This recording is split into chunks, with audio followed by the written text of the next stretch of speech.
क्या आप अपना खुद का एक स्टार्टअप जो है वो स्टार्ट करना चाहते हो? क्या आपके पास एक ऐसा इनोवेटिव सा आइडिया जो कि काफी सारे लोगों की जो प्रॉब्लम है वो सॉल्व कर सकता है?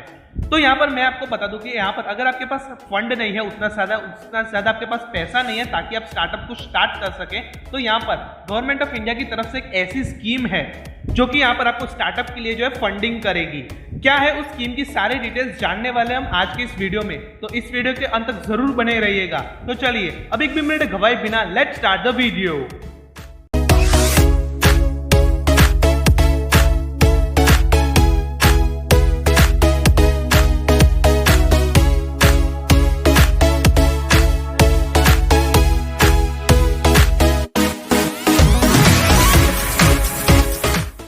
ये जो स्कीम है उसका नाम है startup India seed fund scheme.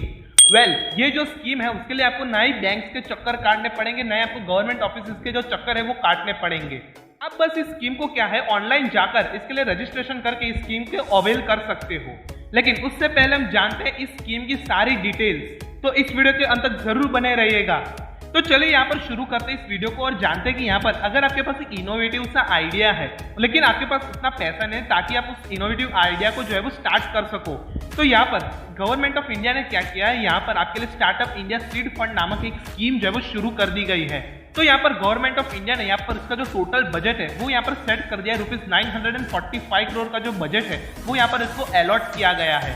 तो यहाँ पर आपको ₹20 लाख की जो ग्रांट है वो मिल सकती है और यहाँ पर जो डेप्थ है वो आपको 50 लाख तक की जो वो मिल सकती है। यहाँ पर आपको 20 लाख की जो डेप्थ है वो मिलेगी और 50 लाख तक की जो यहाँ पर फाइनेंशियल लोन जो है वो भी आपको मिल जाएगी। यहाँ पर कुछ क्राइटेरिया है जिसमें आपको जो है फिट होना पड़ेगा। अगर आपको इस स्कीम यानी कि इस फंड के द्वारा अगर आपको फंडिंग चाहिए तो आपको इस एलिजिबिलिटी क्राइटेरिया में जो वो फिट होना पड़ेगा। सबसे पहले एलिजिबिलिटी आ जाता है कि यहाँ पर आपके पास एक वैलिड प्रूफ ऑफ कंसेप्ट होना चाहिए, यानी कि आप जो स्टार्टअप शुरू करना चाहते हो उसका कंसेप्ट क्या है, कैसे वो लोगों की जो प्रॉब्लम्स है वो सॉल्व करेगा, वो काम कैसे करेगा, उसका जो प्रूफ है वो आपको देना होगा। पहले पॉइंट में अगर आप पास हो जाते हो तो फिर दूसरा पॉइंट आएगा, यहाँ पर आपको प्रोटोटाइप डेवलपमेंट करना पड़ेगा। यहाँ पर प्रोटोटाइप का मतलब क्या है? प्रोटोटाइप मतलब एक सिंपल सी टेस्टिंग जो प्रोडक्ट है वो आपको बनानी पड़ेगी। यहाँ पर जो गवर्नमेंट है वो देखेगी कि क्या आपने जिस तरीके से यहाँ पर सोचा था वैसा जो प्रोडक्ट है वो बनी है या फिर नहीं बनी है, वो सब चेक करेगी। और उसके बाद आपकी फाइनली होगी मार्केट में एंट्री। तो यहाँ पर आपको ये 2-3 पॉइंट्स जो है वो एलिजिबिलिटी के ये आपको याद रखने होंगे। फिर यहाँ पर आपकी एक बार जो मार्केट में एंट्री होगी उसके बाद आपको बिजनेस कॉमर्शियलाइजेशन यानी कि आपकी जो प्रोडक्ट है उसकी डिस्ट्रीब्यूशन, सेल्स, उसकी जो यहाँ पर सपोर्ट है वो सब जो है वो इस स्कीम में ही मिल जाएगा।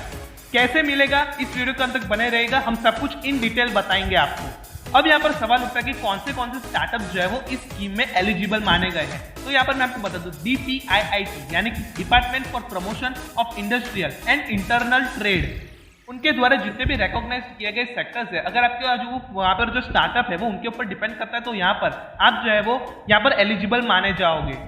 तो दूसरे पॉइंट पर आते हैं जो कि यहाँ पर आप जब भी स्कीम में अप्लाई कर रहे होंगे तब आपकी जो कंपनी है वो 2 साल से पुरानी नहीं होनी चाहिए। तो ये एक और चीज का जो है इंपॉर्टेंट हो जाती है, जब आप इस स्कीम के लिए अप्लाई कर रहे होंगे तब आपकी जो कंपनी है वो 2 साल से पुरानी नहीं होनी चाहिए। तीसरा पॉइंट आ जाता है कि यहाँ पर आप स्टेट या फिर सेंट्रल गवर्नमेंट से 10 लाख के ज्यादा के जो फंड्स है वो आपके पास नहीं होने चाहिए। अगर आपने स्टेट या फिर सेंट्रल गवर्नमेंट से ऑलरेडी किसी स्कीम से यहाँ पर जो 10 लाख से ज्यादा के जो फंड्स है वो ऑलरेडी रेज कर चुके हो तो यहाँ पर आप इस स्कीम के लिए डिस्क्वालीफाई हो जाओगे।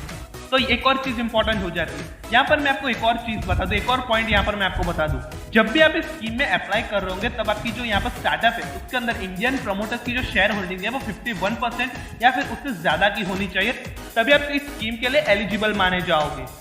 यहाँ पर ऐसा नहीं है कि स्पेसिफाइड सेक्टर की जो है वो यहाँ पर जो स्टार्टअप है वो होना चाहिए, लेकिन DPIIT ने ज्यादा दबाव दिया है उन सेक्टर्स पर जो कि इंडिया में काफी ज्यादा जरूरत है। जैसे कि यहाँ पर हम बात करें डिफेंस की, यहाँ पर अगर हम बात करें टेक्सटाइल्स की, सोशल इम्पैक्ट की, वेस्ट मैनेजमेंट की, वाटर मैनेजमेंट की, एजुकेशन की, फाइनेंशियल सर्विसेज की, एग्रीकल्चर की, फूड प्रोसेसिंग की, हेल्थ केयर, बायोटेक्नोलॉजी, ऐसे ही कुछ सेक्टर्स में यहाँ पर जो DPIIT जो है उसने ज्यादा प्रेशर रखा है क्योंकि ये सारे जो सेक्टर्स है उनमें ये जो वो ग्रोथ लेना चाहती है इंडिया में।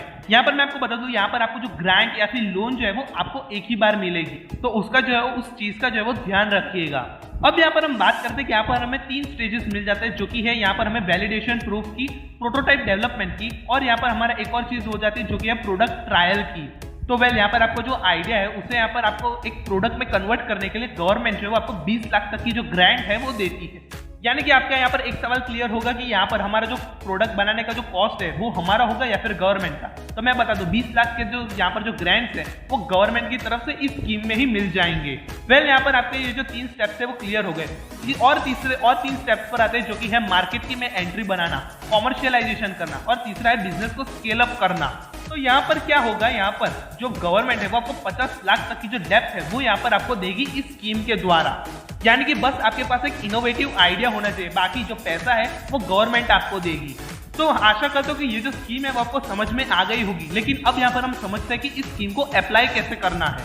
गवर्नमेंट ऑफ इंडिया ने सिंपली क्या किया है, यहाँ पर इंक्यूबेटर्स यानी कि टोटल इंडिया में 300 इंक्यूबेटर्स को ये जो स्कीम है वो यहाँ पर ट्रांसफर कर दी गई है। अब यहाँ पर इंक्यूबेटर्स क्या होते हैं? इंक्यूबेटर्स जनरली वैसे ऑर्गेनाइजेशंस होते हैं जो कि यहाँ पर स्टार्टअप्स को प्रमोट करते हैं, उनको यहाँ पर फंडिंग देते हैं, लोन देते हैं। इंक्यूबेटर्स वो लोग होते हैं। तो गवर्नमेंट ऑफ इंडिया ने सिंपली यहाँ पर इंक्यूबेटर्स को जो है वो ये जो स्कीम है उसे ट्रांसफर कर दिया है और पूरे भारत देश में सिर्फ 300 इंक्यूबेटर्स को जो है वो उनको ये जो स्कीम है वो सप्लाई कर दी गई है।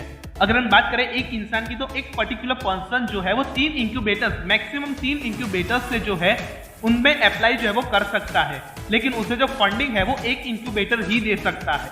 यानी कि मैक्सिमम आप 3 इंक्यूबेटर्स तक जो है वो आप यहाँ पर अप्लाई कर सकते हो और सिर्फ एक इंक्यूबेटर जो है वो आपको ये जो फंड है वो यहाँ पर आपको देगा। और आप इसकी ऑफिशियल वेबसाइट www.startupindia.gov.in पर जाकर इसकी पूरी जो जानकारी है वो हासिल कर सकते हो और इसके लिए अप्लाई भी कर सकते हो। यहाँ पर कुछ ऐसे पॉइंट्स जो कि अगर आपके स्टार्टअप में होंगे तो वहां पर आपके जो फंड मिलने के जो चांसेस है वो ज्यादा बढ़ जाएंगे। सबसे पहला होनी चाहिए यूनिकनेस, सबसे अलग जो आपका स्टार्टअप है वो होना चाहिए। दूसरा पॉइंट आ जाता है कि आपके स्टार्टअप के प्रोग्राम से कितने लोगों को जो है वो इम्पैक्ट होगा और कैसे होगा, आपको इस चीज का जो ख्याल है वो भी रखना है। और तीसरा पॉइंट यह आ जाता है कि आप उस पैसे को कैसे यूटिलाइज करोगे जो कि आपको गवर्नमेंट देने वाली है। अगर आप पहले से एक रोड मैप बनाकर तैयार रखोगे तो यहाँ पर आपके जो फंड मिलने के जो चांसेस है वो ज्यादा बढ़ जाएंगे। तो हम आशा करते हैं कि ये जो स्कीम है जिसका नाम है स्टार्टअप इंडिया सीड फंड नामक, ये जो पूरी की पूरी स्कीम है वो आपको समझ में आ गई होंगी, कैसे अप्लाई करना है, क्या है, कैसी है, सब कुछ जो है स्कीम के बारे में आपको सब कुछ जो है वो पता चल गया होगा। अगर ये वीडियो आपको पसंद आए तो इस वीडियो को लाइक कर दीजिए और अगर आपको कोई डाउट हो, सवाल हो, क्वेरी हो, क्वेश्चन हो, कुछ पूछना हो तो वो हमें कमेंट सेक्शन में जरूर पूछ लीजिएगा, हम उस सवाल का जरूर जवाब देंगे। और ऐसे रेगुलर कंटेंट और रेगुलर अपडेट्स के लिए हमारा फ्री ग्रुप और टेलीग्राम ग्रुप ज्वाइन कर लीजिए, लिंक आपको डिस्क्रिप्शन बॉक्स में मिल जाएगी। और ऐसे वीडियोस के लिए हमें यूट्यूब पर लाइक, शेयर और सब्सक्राइब कर लीजिए हमारी channel gold financial enterprise channel को और बेल आइकन को प्रेस कर दीजिए ताकि आप कभी भी हमारी तरफ से एक भी नोटिफिकेशन नहीं मिस करेंगे और आप हमेशा अपडेटेड रहेंगे रिलेटेड टू फाइनेंस।